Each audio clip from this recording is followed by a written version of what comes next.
How can I overcome my desire to do an avaira? One very strong advice, which is given by our Rabbi, is when a person takes to himself certain concepts and certain ideas,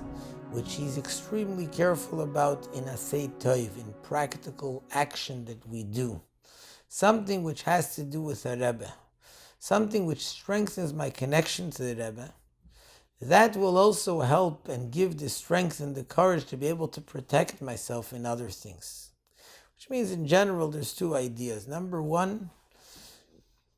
the Rebbe said on many occasions that even if in the pasuk they say there is sur meira and then asay toiv, remove yourself from bad and then do good. And in fact, Chassidus gives an analogy for it, that you can't bring the king into the room until you've cleaned out the room. Bringing the king means bringing Hashem into the room, and first we have to clean out the room. So by doing a mitzvah, we're bringing godliness into the world, but we first have to sur meira, have to go away from the shmutz, from the bad. Nevertheless, the Rebbe tells us on many occasions that in our time, the main thing is doing more good and bringing more light, and the light will automatically push away the darkness. So although that doesn't mean that I can just allow myself to do something wrong, but the advice and the thing that helps me to do the right thing is, number one, adding constantly in light and in good things. And when I do the good things will help me overcome, because I'll even tell myself, look, I just did this and this, I just davened properly, I just spent time davening, I just did a mitzvah of tefillin, I just did a mitzvah of lulav, I just did this thing which I connected myself with Hashem. How can I bring myself to actually do this thing wrong?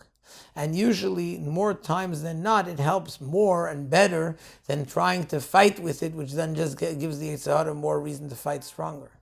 But more importantly is also that together with that, there's the idea that it says in Tanya,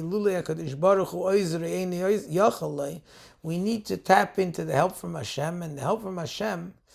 comes with the help that Hashem gives us and sends us to tzaddik by connecting to the tzaddik. There's a famous story, which I'm not going to get into now, the story in detail with the Baal Shem Tov,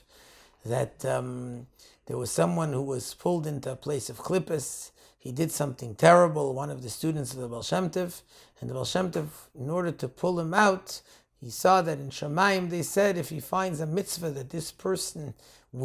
does always, and is always careful to do because he learned it from the Baal Shem Tov, and the Baal Shem Tov causes him to do this mitzvah now at this time, that's going to pull him out of the most terrible thing that he did.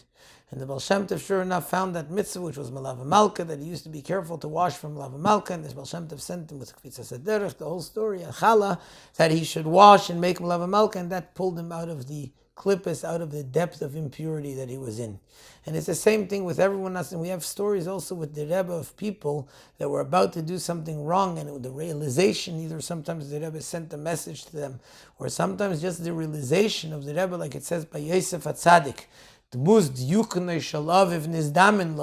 he pictured his father's face, and that's what caused him to not do the thing wrong. And in a similar fashion, when a person is careful, certain things, but he won't change in positive, that this, no matter what I'm going to do, because of my connection, because this is something that the Rebbe taught me, that makes his connection to the Rebbe, which gives him the power, just like Yosef HaTzadik when he saw his father's face, to be able to pull him out of and be able to overpower the Yetzer Hara and not do the thing which he knows he shouldn't be doing.